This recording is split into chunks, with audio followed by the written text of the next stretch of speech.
세상에 살잖아요. 이 세상의 모습이 어떤가요?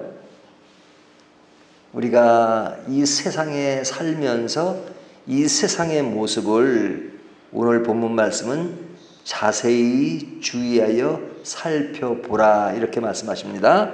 15절을 보면 그런즉 너희가 어떻게 행할지를 자세히 주의하여 지혜 없는 자같이 하지 말고 오직 지혜 있는 자같이 하여 그러죠.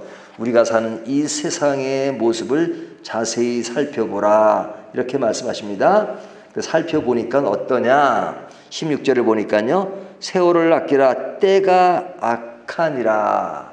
이 때라는 것은 시간을 이야기하지만 우리가 사는 삶의 현장을 이야기하기도 하죠. 그러니까 우리가 사는 이 세상은 악하다고 전제라는 겁니다.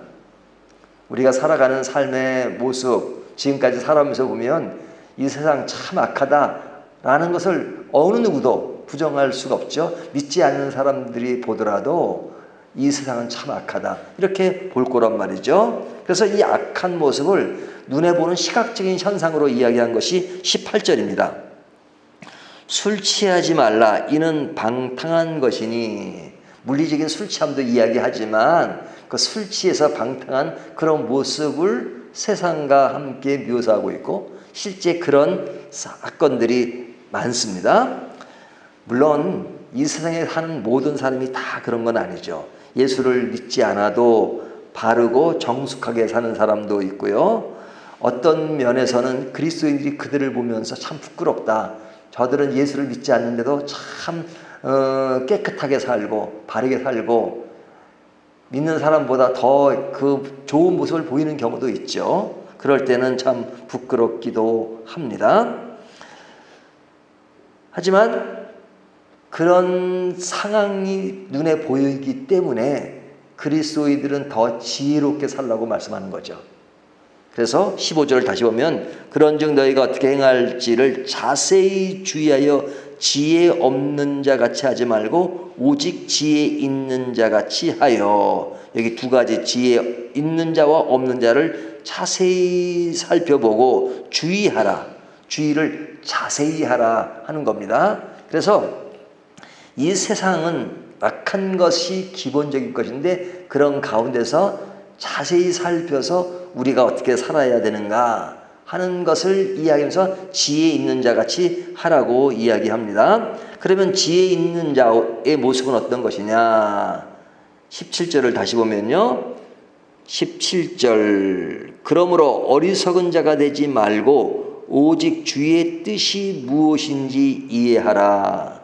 무엇인가를 이해하라 이렇게 말하죠. 그러니까 지혜로운 자의 모습이라고 하는 것은 뭐 어제 본문도 마찬가지지만 주의 뜻이 무엇인지 이해하는 겁니다. 주님의 뜻이 무엇인지. 주님의 뜻. 주님의 뜻이 무엇일까? 그러니까 이것만 갖추고 있으면 사실은 끝났다고 볼 수가 있어요. 우리가 늘 주님의 뜻을 생각하지 않기 때문에 문제가 되는 겁니다. 내 뜻, 내 관점, 또 내 욕심 이런 것을 자꾸 주장하니까 문제가 되는데 늘 살아가면서 주님의 뜻이 무엇인가 하는 것을 생각하는 것이 굉장히 중요하다 이거죠. 자, 그런 자가 어떻게 살아요? 16절 세월을 아끼라 때가 악하니라. 때가 악하기 때문에 우리에게 주어진 하나님의 시간들을 잘 관리하고 그렇게 사는 것이 중요하죠. 세월을 아끼라 이렇게 말씀하잖아요. 이런 주의 뜻이 무엇인지를 모르고 세월을 아끼지 않는 자는 어떤 자냐? 17절 그러므로 어리석은 자가 되지 말고. 성경은 어리석다고 말해요. 그런 자가 어리석다. 뭐 어리석은 자가 뭐 지능이 좀 떨어지 그게 어리석은 것이 아니라 진짜 주님의 뜻이 무엇인지를 모르고 이 때가 악한데 세월을 아끼지 않는 자 이것이 어리석은 자란 말이죠. 그래서 이 어리석은 자가 되지 말고 지혜로운 자가 되기 위해서 우리는 어떻게 해야 되느냐? 가장 중요한 핵심을 오늘 본문이 뭐라고 말씀하냐면 18절을 보세요. 술 취하지 말라 이는 방탕한 것이니 오직이에요. 성령으로 충만함을 받으라. 살 길이 없어요. 이 세상을 지혜롭게 사는 길은요 다른 게 없어요. 세상은 방탕해요. 그런데 너희가 이 땅을 지혜롭게 사는 길은 오직 성령으로 충만함을 받으라. 성령으로 충만함을 받으라고 말씀합니다. 성령 충만이 가장 중요해요. 근데 이 성령 충만이 어떤 것인가 하는 것을 무엇과 비교를 하자면 다시 18절을 보면요. 술 취하지 말라. 이는 방탕한 것이니 오직 성령으로 충만함을 받으라 그러죠. 자, 여기 성령 충만한 것을 무엇과 비교하죠? 술 취하지 말라. 술 취하지 말라. 이게 술 취하는 것과 성령 충만은 굉장히 이질적인 거잖아요. 이질적인 건데 이것과 비교를 해요. 비교하는 것은 서로의 공통점이 있다는 거예요.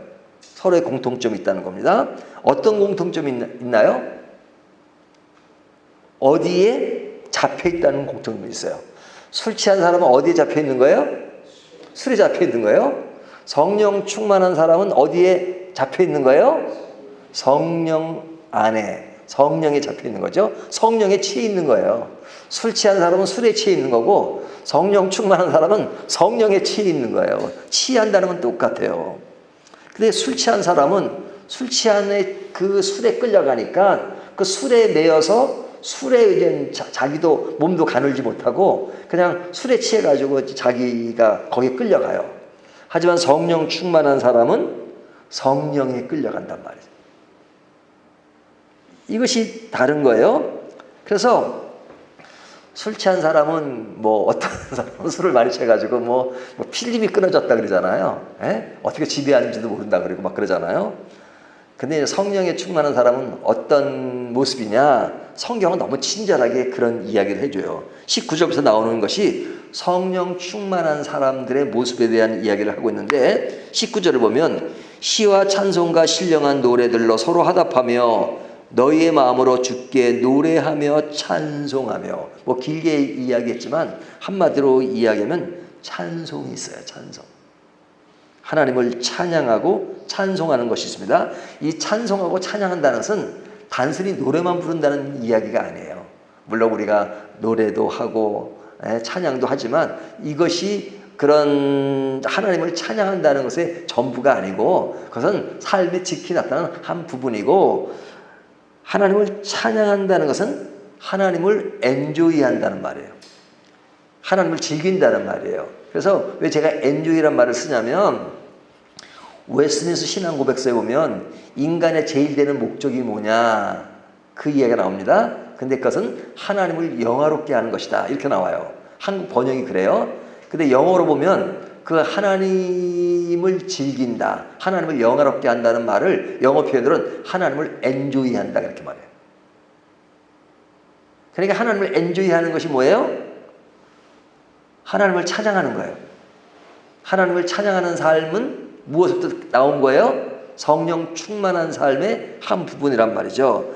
그러니까 다윗이 그냥 그 언약궤가 들어왔을 때 춤을 덩실덩실 추는 일이 있었잖아요. 근데 이제 그 아내가 막 그거 가지고 저 아이 채신머리 없이 저런다고 그런 얘기가 나오잖아요. 하지만 성경은 그 다윗의 모습을 굉장히 좋게 묘사하고 있어요. 그러니까 우리가 성령에 취하면요, 그냥 어떨 때는 미친 사람처럼 보일 수도 있어. 그냥 저희 아버지가 꼭 그러셨어요. 그냥 택시를 타도 그냥 타면 그냥 앉자마자 기도하시는데 그냥 기도를 그냥 조용히 하시지 그냥 속으로 하시죠. 물론 그냥 너무 감사하니까 주여 감사합니다. 저는 좀 그런 스타일은 아닌데 저희 아버지는 그런 스타일이죠. 하지만 저도 제가 이렇게 평상시에는 할렐루야 아멘 막 그런 거 잘 안 하잖아요. 하지만 집에서 저 혼자는 잘해요. 설교 준비하다가 막 하면 깨달아지면 할렐루야 제가 저 혼자 있을 때 제 모습을 미친 사람처럼 보일 거야 아마. 평상시에는 체면상 그렇지만 그러니까 성령 충만에 취해서 하나님을 찬양한다는 것은 오직 하나님을 엔조이한다는 거예요. 하나님을 엔조이한다는 거예요. 하나님을 엔조이한다는 말은 늘 하나님의 인도하심을 받기 위해서 늘 모든 시선이 하나님을 향해 있다는 거예요. 이것이 성령 충만이에요. 다른 말로 하면 제가 좋아하는 표현은 하나님의 통치와 가슴을 이해하는 거예요. 그래서 성령 충만한 사람의 모습은 이런 감사와 찬양이 있어요. 뭐 미리 얘기했는데 또 감사가 있어요. 감사. 20절 보세요.